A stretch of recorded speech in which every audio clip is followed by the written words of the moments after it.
It's now my great pleasure to introduce Nancy Rico-Cato. I'd like to just tell people a little bit about Nancy, our special international guest. Nancy is a public sector worker. She works at the University of California, Berkeley. She's a unionist, active in AFSCME, which is the American Federation of State, County and Municipal Employees.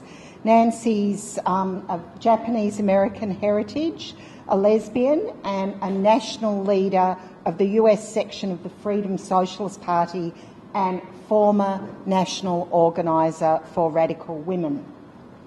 Nancy went to Washington DC and participated in the huge protests that took place as part against Trump's inauguration, and she participated as part of a socialist feminist contingent.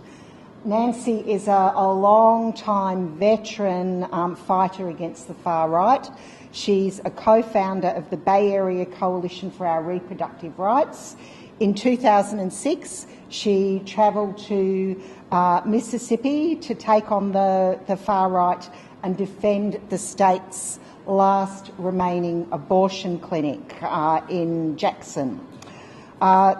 Nancy is a seasoned anti-fascist fighter.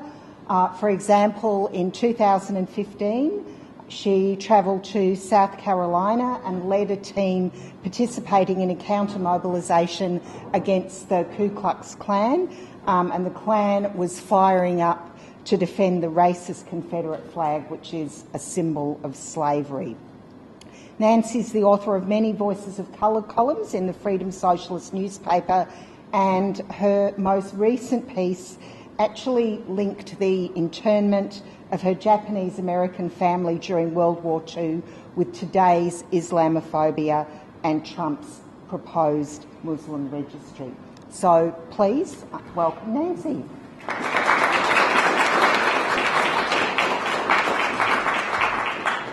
Thank you very much. It's been almost 3 weeks. I'm only here for 3 weeks, so I'm getting a little sad now.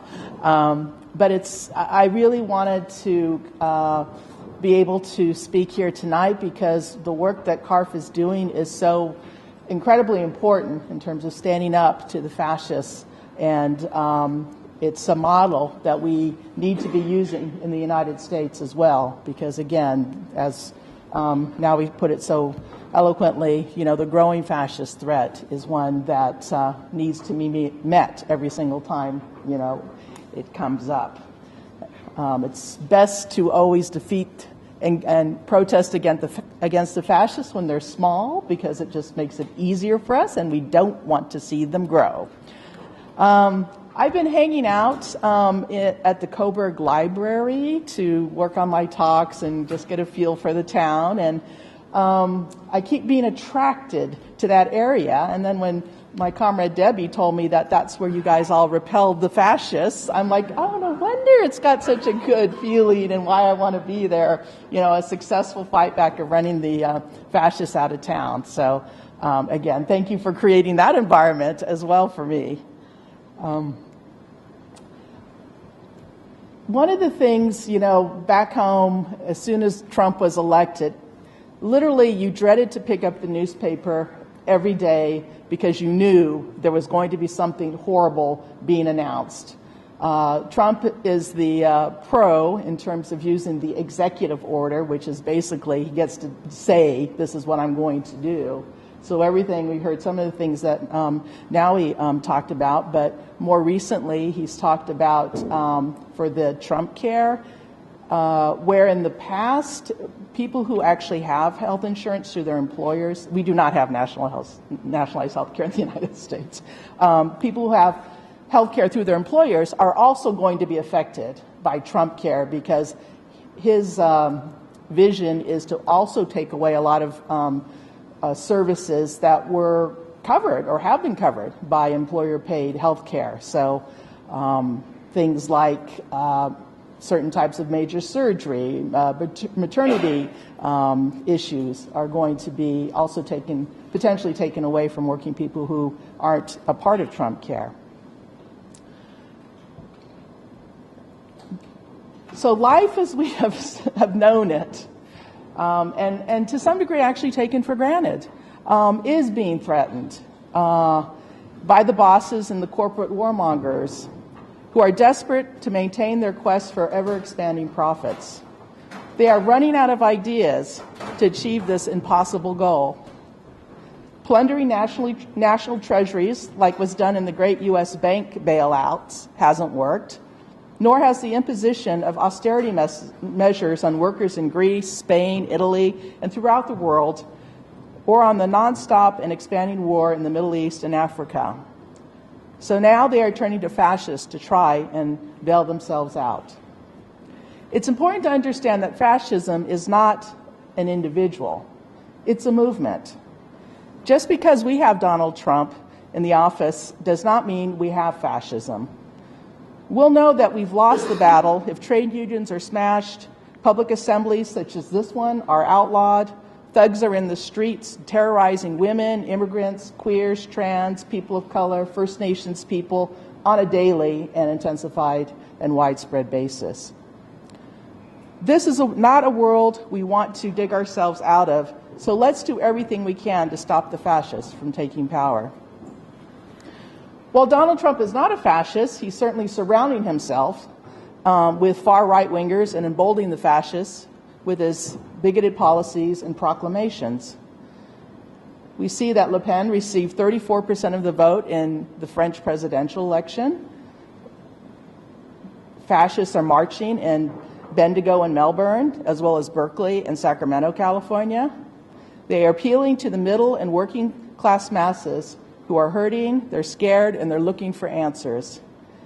The fascist message is one of white nationalism, of scapegoating immigrants and refugees, attacking women, gays, lesbians, First Nations, trans people for their economic woes that all working people are facing. This divide and conquer within the working class serves capitalism well. When workers are divided, we can't unite and fight back. But like everything, right, there's always the flip side to something. That's the dialectics of life. We are resisting. We are fighting back. Here in Melbourne, I'm sending a shout out to the campaign against racism and fascism for consistently and successfully outnumbering and demoralizing the fascists whenever they show up. That is so important. You are a beacon to anti-fascist fighters throughout the world because your victories is our victories as well. In the U.S., hundreds of thousands have taken to the street, the airports, government buildings, banks, and commercial districts to protest Trump's and the government's racist, sexist, homophobic, Islamophobic, and unjust policies. We've done this on a daily, a weekly, and monthly basis.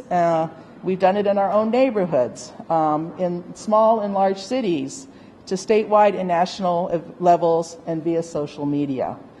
The beauty of this organizing is that individuals are being empowered to stand up, and we are finding our voices and our power to resist.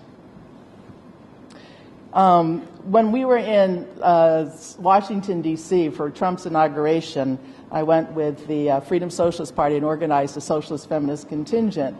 And one of the best things that happened there, among many, was the fact that we were able to get onto the parade route where his motorcade was going by, and we waited and waited and waited until he came. And at that moment when they were saying the 45th President of the United States, we hoisted up our banner, our big sign that says, Islamophobia, no, and we started chanting, no Trump, no KKK, no fascist USA. And we saw his face because he heard us, he looked, and he had this great look on his face, which was priceless because he did hear us and know that there was opposition to his policies. May Day this year was really important in the United States because it was the immigrant and undocumented workers who put the call out for a general strike. And a general strike you guys have them here. We don't really, I think the last one we had in the United States was like 1934, and that was actually in the Bay Area, I'm proud to say. But we haven't done that, right? So I think it's very significant that it was the most vulnerable of workers who said, look, we have to stand up.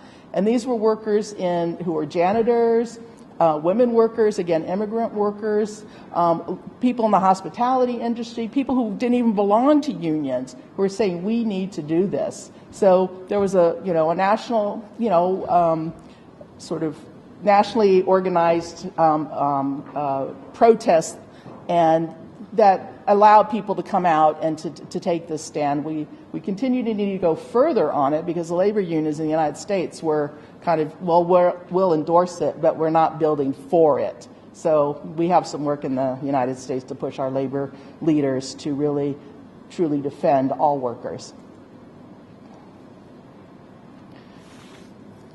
So we need to take all this energy and growing confidence to build a movement for a just and humane world. We need to counter the growing fascists by organizing a united front against them, especially when they are small in numbers, as I said. A united front is an alliance of different organizations and individuals who come together to fight the fascists and are led by the working class. Democracy, honesty about political disagreements, respect for the diversity and inclusion, and the willingness to do what it takes are all keys to building a successful united front. And as I said, CARF has been an important leader in this movement.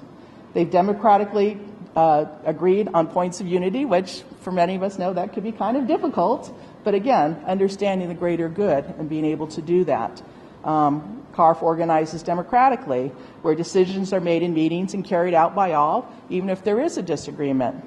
And one of the important elements of the United Front is that groups and individuals don't have to agree on everything, right, in order to work together. They just need to agree on the points of unity and the actions that are decided democratically. I want to share with you, Allison mentioned that I had gone to South Carolina, I think it was a couple years ago now, and what happens when you don't have a united front. So we heard, this was after, the Black Lives Matter had really forced the state of South Carolina to take down the Confederate flag, which has flown there for, quite a few number of years. And in response to that, the KKK, Ku Klux Klan, said, we don't like that. We want to put it back up. So they called a protest. Another group, a black nationalist group, said, okay, well, we're going to call a counter-protest. So on some level, that was positive that there was somebody organizing something. But the problem with this one group, it was called the New Black Panther Party, which is, just to be clear, has nothing to do with the Black Panther Party I'm sure all of you are familiar with. I mean, the New Black Panther Party, frankly, are a bunch of thugs. They're misogynists. They're black nationalists. They basically say blacks, are going to be the only ones to lead. And in fact, what they ended up doing was when we went to the rally and said, hey, we have these statements from 3 major unions in the United States that's condemning the fascists and the Ku Klux Klan. Can we share that with you? Can we share it with the rally if people convene there? They said no. You're just like, really? Really? And again, because, I wasn't black, right? So I didn't have a voice, even though my union and the other 2 other unions represented, thousands of black workers. So again, what ends up happening when you don't have a united front, you lose an opportunity to work with and organize and to do continuing organizing within your community to take a stand against the fascists. What ends up happening is people just come to a rally and then they go home and there's kind of like nothing to build on. So again, it was a missed opportunity to organize outraged Southerners into building a movement against racism and fascism. I've talked a little bit about how the importance of labor unions. They're key players in the United Front and really need to step up to defend the attacks on workers and ultimately on themselves. The bosses want to bust the union movement to prevent workers from organizing around our class interests. When workers and other oppressed groups join in solidarity, this is capitalism's greatest threat. It depends on us to be divided. In the United States, it's a constant struggle to get labor, I use the word leaders very loosely, to stand up for the working class. So we must continue to push them and get our own rank-and-file sisters and brothers to demand that unions condemn the fascists, join united fronts, and use union resources to organize against the fascists. I say let's use our money, our dues money, to defeat the neo-Nazis, not elect politicians who represent the bosses. I spoke at the May Day rally this past Sunday and made the call for unions to get involved in CARF, so I hope that they follow through. So where do we go next, right? Our next step is to channel the energy into building a movement against capitalism. While fascism is gaining ground, that's true, but we also have a window of opportunity because people don't want fascism to take hold. So that's part of the reason why they're out into the streets.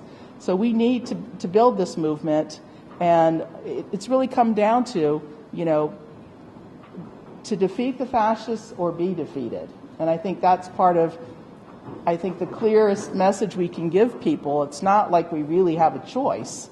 And the sooner we get people on board to understand that, the sooner and quicker and more successful a movement we will have.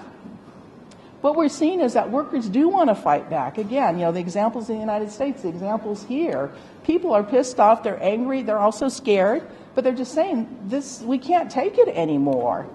So what they're looking for is leadership that they can have some confidence in, right? So every success here that CARF does, every success that another movement has, is a way to keep building on that, right? And I think that's what we want. We want people to get involved in organizations, right? Because yes, individually you can do a lot, but collectively, the pieces, it's like an orchestra, right? I just went to a concert yesterday where they sort of broke down some piece and, you could hear the separate pieces, but when you put them all together, it truly is a symphony. It truly is, you get the totality of the beauty of a piece. I think it's the same with movements, right? We have lots of individual pieces which are so important, but let's bring them together so that we are a unified chorus working together to, to get rid of the fascists. Thank you. Thank you. Yeah.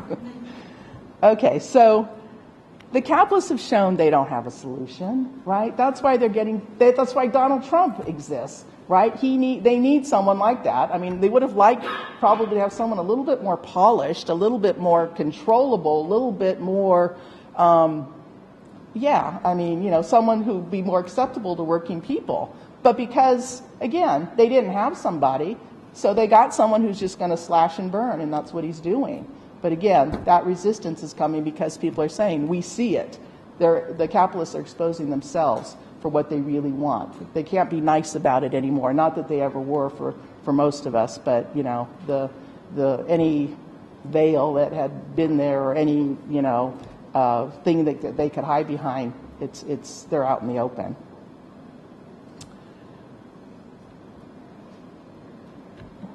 So so I'm thinking, all right, so I just said leadership, right? Leadership is an important part of the movements and building people's confidence in those movements.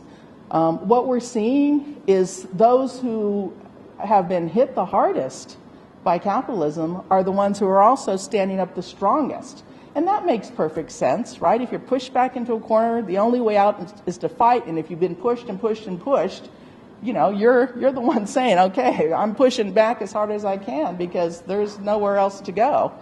So we're talking about the immigrant workers. We're talking about undocumented workers. We're talking about women. We're talking about trans and gays and lesbians, people who don't have, they have no privilege left, frankly. And these are the people that we, are inspired by, are participating with, and joining with, because when we rise from the bottom, everybody rises. If we rise from up here, then there's everybody down here who's not rising. And let's face it, this is a battle for our lives. And if we're going to fight, let's fight for everyone and everything so that we truly can, run the fascists out of town. But also, we got to think about what are we going to replace it with, right? Because we're always, somebody said this at the forum I spoke at, which is we're always against things. which is true. You know, there's many things to be against, but there's also things to be for, right? So I'm an American socialist. If, you know, someone who has a lot of optimism about socialism and being from the United States, that's kind of a crazy thing, you know. I'm just joking. It's not crazy. But it's like, you know, we've had the, you know, McCarthyism. You know, we had, the Cold War. People in the United States have grown up with that. And so for us to be, socialists in America and be optimistic, I think that is more, it's not subjective, it's actually objective to say, look what's happening. People are coming up. They understand, they get it, they want to fight, they want to do something different. So let's also, in addition to building movements against capitalism, let's build movements to say, how do you get rid of capitalism, but to build a movement for something else, which is socialism, right? Where the profit system is, thrown out, checked out, gone, because it's not needed. And that we're, as Marx says, to each according to their needs, to each according to their ability. That's the kind of society we're looking for. And I thank you all so much for showing me a wonderful time and fight back here in Australia. I've seen a lot of really important positive things, and also I want to again acknowledge and really honor the work that CARF has been doing over these past 2 years, because it is making a difference. So thank you very much.